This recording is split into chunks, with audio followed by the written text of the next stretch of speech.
Beralih ke informasi lain, Saudara, di sela kegiatannya di Singapura, Presiden ke-7 Republik Indonesia, Joko Widodo, bertemu dengan mantan Perdana Menteri Singapura, Lee Hsien Loong.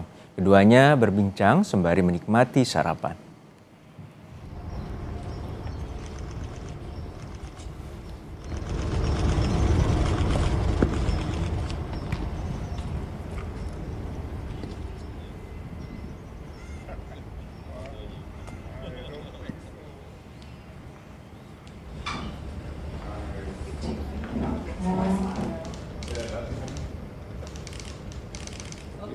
Pertemuan keduanya berlangsung di Hotel Raffles, Singapura. Jokowi terlihat disambut oleh mantan Perdana Menteri Singapura, Lee Hsien Loong. Keduanya bertemu di sela agenda Jokowi menghadiri forum Bloomberg New Economy. Jokowi dijadwalkan berbicara di depan forum itu pada hari Jumat. Forum diskusi ini antara lain membahas sejumlah isu ekonomi dunia.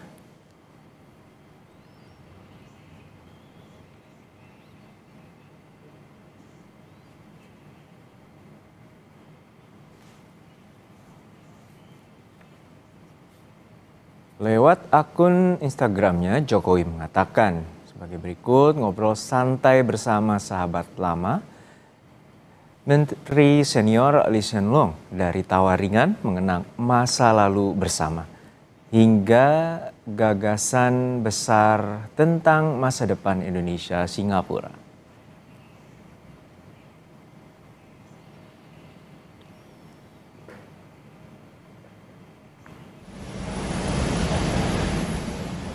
Jokowi sebelumnya tiba di Singapura pada hari Sabtu lalu atau hari Selasa lalu untuk mengikuti forum Bloomberg New Economy yang digelar pada tanggal 19 hingga 22 November.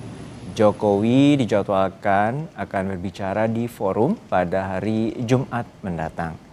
Beberapa waktu lalu, Jokowi juga sempat mengatakan akan membicarakan tantangan ekonomi dunia, terutama pentingnya intelijen ekonomi.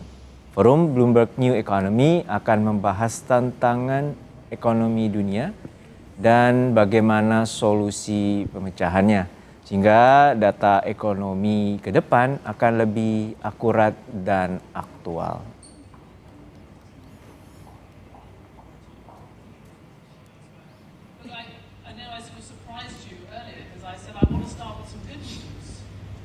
Ya, sebelumnya Presiden Jokowi sempat bertemu dengan mantan Perdana Menteri Singapura, Lee Hsien Loong. Keduanya sempat berbincang sembari menikmati sarapan dan membahas tentang ekonomi dunia. Berstatus sebagai Dewan Penasehat Bloomberg New Economy, Jokowi dijadwalkan menyampaikan pidato mengenai arah pembangunan Indonesia dan peran Indonesia dalam ekonomi global pada Jumat besok. Lalu seperti apa signifikansinya dan keterlibatan Jokowi dalam forum Bloomberg New Economy ini dan statusnya kini sebagai mantan kepala negara? Kita akan bahas bersama dengan analis politik Mas Adi Prayitno. Selamat petang Mas Adi, sehat-sehat selalu. Selamat petang, Mas. Ya, Mas Adi, ini kita lihat bahwa Jokowi telah ditunjuk sebagai salah satu anggota Dewan Penasehat Bloomberg New Economy. Lalu kita melihat bahwa kehadirannya bertemu dengan mantan Perdana Menteri Singapura dan juga akan berada sebanding atau setara dengan mantan Perdana Menteri Italia dan juga mantan Perdana Menteri Inggris sebagai anggota Dewan Penasehat. Artinya seperti apa? Anda melihat bahwa apakah Jokowi juga hadir di sana juga akan membawa dampak besar bagi Indonesia? Ya, sebenarnya kalau kita mau jujur ya, bisa dilihat dalam dua hal sekaligus. Pertama, dalam perspektif Jokowi yang tidak lagi jadi presiden, tapi menjadi salah satu dewan penasihat dalam sebuah institusi sebenarnya yang disebut dengan Bloomberg New Economy, satu lembaga yang sebenarnya yang bertujuan untuk mengurangi ya kesenjangan antara negara-negara maju dengan negara-negara yang tidak maju. Ini yang saya kira dari dulu kan selalu muncul pertanyaan apa yang sebenarnya akan terjadi kepada Pak Jokowi setelah posisinya tidak lagi jadi presiden, tapi dengan adanya posisi ini maka Jokowi dianggap memiliki daya tarik sehingga menjadi bagian salah satu penasihat di forum internasional. Yang kedua tentu yang dilihat oleh publik dan tentu saja yang paling banyak ditunggu adalah apa nanti kira-kira statement kemudian juga pidato yang akan disampaikan oleh Pak Jokowi, termasuk soal bagaimana tantangan ekonomi global di masa-masa yang akan datang, karena Bloomberg New Economy ini adalah sebagai upaya untuk mengurangi bagaimana ketimpangan ekonomi yang terjadi antara negara-negara selatan dengan negara-negara utara itu bisa dikurangi secara signifikan. Ya. Inilah yang saya kira memang kiprah Pak Jokowi dalam konteks dunia internasional sedang ditunggu oleh publik, terutama kira-kira visi dan apa gagasan-gagasan besar yang nantinya akan disampaikan oleh Pak Ya. Jokowi, terutama bagaimana cara menciptakan tatanan ekonomi global yang kemudian berkeadilan, tatanan ekonomi global yang kemudian sustain, dan ini tentu menjadi forum yang kemudian mencari titik temu antara pemimpin-pemimpin dunia dengan pelaku bisnis di sektor swasta. Jadi ini yang sebenarnya sedang ditunggu betul nanti bagaimana pidato politik Pak Jokowi. Ya, Anda mau mengatakan bahwa Jokowi ini naik panggung dan terutama ini merupakan forum dunia, dan apakah ini juga menjadi tanda bahwa magnet politik seorang Jokowi masih kuat? Ya harus diakui dengan posisi sebagai Dewan Penasehat dalam forum ini, tentu saja ini kan menegaskan bahwa daya tarik Pak Jokowi sebagai salah satu mantan presiden di Indonesia dan tentu saja di forum internasional itu relatif cukup dipertahankan. Karena kalau tidak salah, kalau kita membaca di websitenya Bloomberg ini, hingga saat ini pimpinan dunia termasuk juga pelaku di bidang bisnis ada kurang lebih sekitar 1.500 orang yang sudah bergabung di dalamnya, terdiri dari pemimpin pemerintahan, adalah mereka yang pernah menjadi pemimpin dunia, termasuk juga adalah pelaku bisnis dan usaha.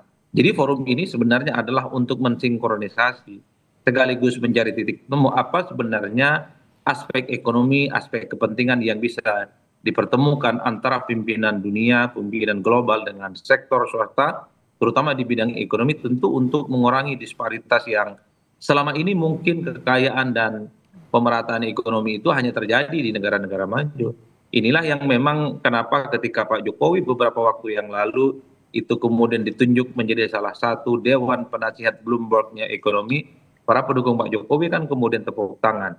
Semacam ingin memberikan pesan bahwa Pak Jokowi setelah tak lagi jadi presiden, tapi posisinya peran-perannya itu masih dianggap cukup signifikan di kancah internasional. Karena memang bicara tentang Pak Jokowi tentu menjadi sesuatu yang selalu menarik untuk Ya. diperbincangkan, Mas. Ya, apakah nanti juga Anda melihat pidatonya nanti ini berkaitan sama 10 tahun dia memimpin dan kemudian apa saja yang belum terlaksana dan kemudian akan dikemukakan dalam pidato tersebut, ya anggaplah terkait dengan internet, tentang 5G maupun juga tentang ekonomi berbasis digital seperti AI.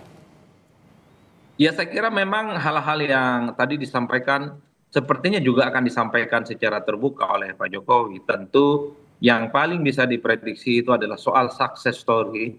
Sebenarnya langkah politik dan langkah ekonomi seperti apa yang pernah dilakukan oleh Pak Jokowi. Pertama misalnya bisa terhindar dari resesi dan kemudian bisa menjaga stabilitas ekonomi. Sekalipun misalnya pertumbuhannya hanya sebatas 5%. Tapi di tengah negara dunia yang gonjang-ganjing, pertumbuhan ekonomi yang kemudian terjadi di banyak tempat tidak sesuai dengan harapan, tapi Indonesia kan termasuk negara yang mampu mempertahankan sektor ekonomi yang relatif stabil. Nah yang kedua sepertinya memang tidak terlepas hal-hal yang seringkali kita dengarkan ya soal bagaimana cara menciptakan industri ekonomi yang kreatif, tentang pentingnya digitalisasi, bagaimana peluang AI yang kemudian menjadi salah satu instrumen yang ke depan itu bisa diproyeksikan sebagai upaya untuk menciptakan lapangan pekerjaan, menciptakan bagaimana sektor ekonomi negara tertentu itu relatif kompetitif jika dibandingkan negara-negara yang lain. Jadi hal-hal yang semacam ini sepertinya akan disampaikan secara terbuka oleh Pak Jokowi. Digitalisasi terkait dengan ekonomi adalah andalan sebenarnya bagi negara di dunia untuk bagaimana itu semacam stimulus bahwa ekonomi itu tentu tidak bisa hanya sebatas mengandalkan kekayaan alam, sektor-sektor yang dalam banyak hal itu cukup terbatas, tapi inovasi, teknologi, termasuk digitalisasi adalah hal-hal yang menjadi penanda kenapa sebuah negara di sektor ekonominya itu bisa maju secara signifikan. Dua hal ini yang saya kira memang akan diproyeksikan oleh Pak Jokowi ketika ingin menyampaikan pidato politik dan ekonominya. Konon akan disampaikan esok hari di hari Ya. Jumat, Mas Juno. Ya, tentu berkaitan dengan substansi kita akan menunggu besok. Tapi untuk saat ini Anda melihatnya bahwa Jokowi terus dan tetap mengambil peran aktif, terutama saat ini menuju panggung global dan tetap menjadi sorotan. Seperti apa Anda melihat dinamika terakhir dari Jokowi? Ya, saya kira memang yang kita harapkan tentu saja dengan kehadiran Pak Jokowi di kancah internasional ini bisa menjadi tempat untuk bertukar pikiran, bertukar wawasan, dan tentu saja memberikan dampak yang cukup signifikan kepada bangsa di masa-masa yang akan datang ya. Karena apapun judulnya, dengan posisi Jokowi sebagai penasehat di Bloomberg New Economy ini kan dilihat sebagai satu apresiasi yang diberikan oleh dunia dan forum internasional bahwa Jokowi pastinya dianggap sebagai sosok yang inspiratif, memiliki pengalaman-pengalaman yang cukup luar biasa yang perlu di-share kepada pemimpin-pemimpin dunia yang lain, yang saya kira memang itu dianggap sebagai sebuah keinginan bagaimana Indonesia, mantan-mantan pemimpinnya, itu memiliki kontribusi yang cukup signifikan, terutama soal insight di bidang ekonomi, di tengah gonjang-ganjing dan persaingan global yang cukup luar biasa. Karena Baik. kalau kita mau jujur sebenarnya Bloomberg New Economy ini kan adalah sebagai sebuah respon bagaimana dunia itu berubah secara signifikan. Kekayaan dan dunia berkembang itu bukan hanya di negara-negara utara, tapi di negara-negara selatan yang selama ini terbelakang itu juga muncul secara signifikan. Kemajuan bukan hanya terjadi di barat, tapi juga sudah mulai muncul di Baik. timur. Dalam konteks inilah Pak Jokowi sebagai mantan presiden, tentu saja kehadirannya di Bloomberg akan memiliki dampak signifikan, terutama terkait dengan prospek ekonomi Baik. yang positif di negara kita. Baik, kita nantikan dan terus cermati bagaimana pidato yang akan disampaikan oleh Pak Jokowi besok di New Economy Bloomberg untuk menghadapi tantangan ekonomi dunia baru. Terima kasih atas analis Anda, Mas Adi Praitno, telah berbagi bersama kami di Kompas Petang.